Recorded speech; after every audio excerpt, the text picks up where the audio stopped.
Hi hello friends, welcome back to our channel. నేను మీ పద్మ. ఈరోజు మన ఛానల్లో రెడీమేడ్ చట్నీ పౌడర్ అయితే రెడీ చేసుకుందామండి. ఈ చట్నీ చేసుకోవడం చాలా ఈజీ.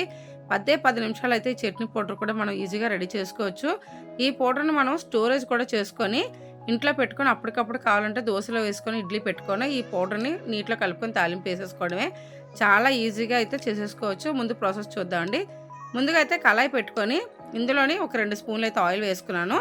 ఆయిల్ బాగా హీట్ అయిన తర్వాత ఇందులోకి అయితే 1 కప్పు వరకు పల్లీలు వేసుకున్నానండి. మనం ఎక్కువ క్వాంటిటీలో కావాలనుకోండి ఒక హాఫ్ కేజీ 1 కేజీ వరకు కూడా మనం చేసుకోవచ్చు. ఇక్కడైతే నేను 1 కప్పు అయితే పల్లీలు తీసుకున్నాను. ఇవి పూర్తిగా కలర్ మారినంత వరకు వేయించుకోవాలండి. ఇప్పుడు చూసారు కదా, ఆయిల్లోని ఇలా కలర్ మారినంత వరకు కూడా వేయించుకోవాలి. పచ్చిగా ఉండేటప్పుడు తీయకూడదు, ఎందుకంటే చట్నీ ముద్దలాగా అయిపోతుంది. ఇప్పుడు బాగా వేగిపోయిన పల్లీలు అయితే ఒక ప్లేట్లోకి తీసేసుకోవాలి.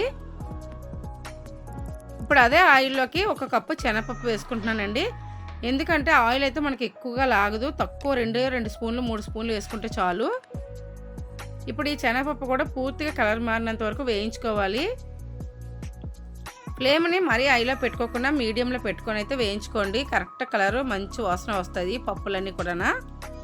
ఇప్పుడు శనగపప్పు కూడా కలర్ మారింది కదా, బాగా వేగిపోయింది చూసారు కదా. మనకి పప్పు తీసేటప్పుడే గరిటెకి కరకరలాడుతూ ఉంటుందండి ఈ పప్పు అయితే. ఇప్పుడు ఇందులోకి కారం సరిపడగా అయితే నేను ఇక్కడ 12 నుంచి 15 వరకు ఎండుమిర్చిని అయితే వేసుకున్నాను. అదే ఆయిల్లోనే వేయించేసుకుంటున్నానండి. ఇక్కడ ఆయిల్ ఎక్కువ పడదు, మనకి టైం కూడా త్వరగా అయిపోతుంది.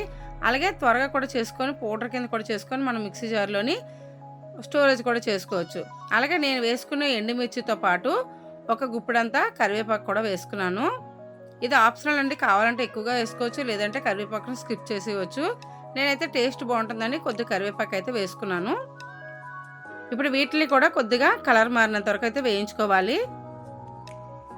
ఇప్పుడు ఇవన్నీ వేయించుకున్నాక పూర్తిగా చల్లారనివ్వాలండి. శనగపప్పు, పల్లీలు, ఎండుమిర్చి, కరివేపాకును కూడా పూర్తిగా చల్లారనివ్వాలి. ఇప్పుడు ఇలా చల్లారిపోయిన వాటిని ముందుగా అయితే మనం మిక్సీ జార్లో వేసేసుకోవాలి.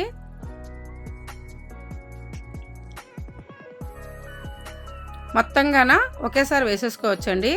పల్లీలు, శనగపప్పు, ఎండుమిర్చి, కరివేపాకు కూడా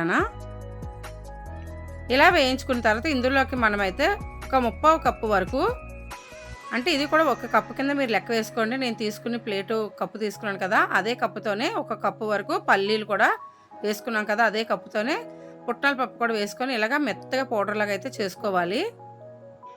చూసారు కదా, ఇక్కడ మనకి మెత్తగా పొడిలాగా అయితే అయిపోతుందండి. ఇలా చేసుకునే పొడిని మనము చల్లారి పెట్టుకొని స్టోరేజ్ చేసుకున్నాం అనుకోండి బాక్స్లో కానీ, లేదంటే ఇలాగ ప్లాస్టిక్ బాక్స్లో వేసుకున్న కంటైనర్ జార్లోని అలా బౌల్లో వేసుకొని మనం స్టోర్ చేసుకోవచ్చు. ఇటువంటి పౌడర్ని మనం ట్రావెలింగ్కి పట్టుకెళ్ళి అప్పటికప్పుడే వాటర్ కలిపేసుకుంటే సరిపోతుంది, ఉప్పు కలుపుకొని. ఇంట్లోనైతే మనం నీటిలో కలిపేసుకొని తాలింపు వేసుకొని అప్పటికప్పుడు దోశలకి, ఇడ్లీకి కూడా సర్వ్ చేసుకోవచ్చు.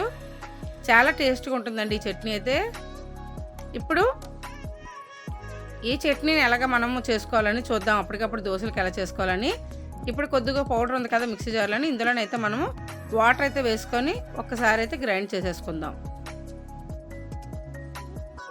ఇప్పుడు వాటర్ వేసేసుకొని మెత్తగా గ్రైండ్ చేస్తాం కదా, చూసారు కదా, మనకి చట్నీ అయితే ఇక్కడ రెడీ అయిపోయిందండి. కొంతమందికి తాలింపు పెట్టుకునే అవకాశం ఉంటే ఇంట్లోని చేసుకున్నప్పుడైతే తాలింపు పెట్టుకోవచ్చు. లేదు అనుకుంటే మనం ట్రావెలింగ్లో చేసినప్పుడైతే తాలింపుని కూడా అందులోనే కలిపేసుకోవచ్చు అండి. ఇప్పుడైతే మిక్సీ పట్టించాను కదా, ఇప్పుడు ఉప్పు కూడా వేసేసుకొని మిక్సీ జార్ అయితే ఒకసారి తిప్పేసుకోవాలి. ఇప్పుడు ఈ చట్నీని పక్కన పెట్టుకొని మనం వేయించుకునే కళాయిలోనే ఒక స్పూన్ వరకు ఆయిల్ అయితే వేసుకుంటే సరిపోతుందండి. ఈ చట్నీ మొత్తానికి మనకి 2-3 స్పూన్లు కానీ ఆయిల్ అయితే ఎక్కువ పట్టదు. ఇప్పుడు ఇందులో తాలింపు దినుసులు అయితే వేసుకోవాలి. 1 స్పూన్ ఆయిల్ వేసుకున్న తర్వాత 2 ఎండుమిర్చి, కొద్దిగా కరివేపాకు, చిన్న మినపప్పు, జీలకర్ర, ఆవాలు. ఇప్పుడు ఇవన్నీ వేసుకున్నాం కదా, తాలింపు పూర్తిగా చల్లారిపోయిన తర్వాత అయితే చట్నీలు అయితే వేసుకోవాలండి. ఇప్పుడు మిక్సీ జార్లో ఉన్నది నేను ఒక గిన్నెలోకి అయితే మార్చేసుకున్నాను. ఈ తాలింపుని మనం చట్నీలు అయితే వేసేసుకోవాలి. మరీ వేడిగా వేసుకోకూడదండి చట్నీలోకి, కొద్దిగా చల్లారిన తర్వాత అయితే వేసుకోవాలి. గోరువెచ్చుకునేటప్పుడు అయితే వేసుకోవాలి. ఇలా వేసుకునే చట్నీని మనము ఇడ్లీకి, దోశకి, చపాతీకి వేసుకుంటే చాలా కమ్మగా రుచిగా ఉంటుంది ఈ చట్నీ. ఎవరికైనా తెలియకపోతే ఈ చట్నీ అయితే కంపల్సరీగా ట్రై చేయండి. చాలా రుచిగా ఉంటుంది. మీకైతే నచ్చింది అనుకుంటున్నాను. లైక్ చేసి, షేర్ చేసి, సబ్స్క్రైబ్ చేయండి. ఫ్రెండ్స్ అండ్ రిలేటివ్ కూడా షేర్ చేయండి. Thank you for watching. Bye.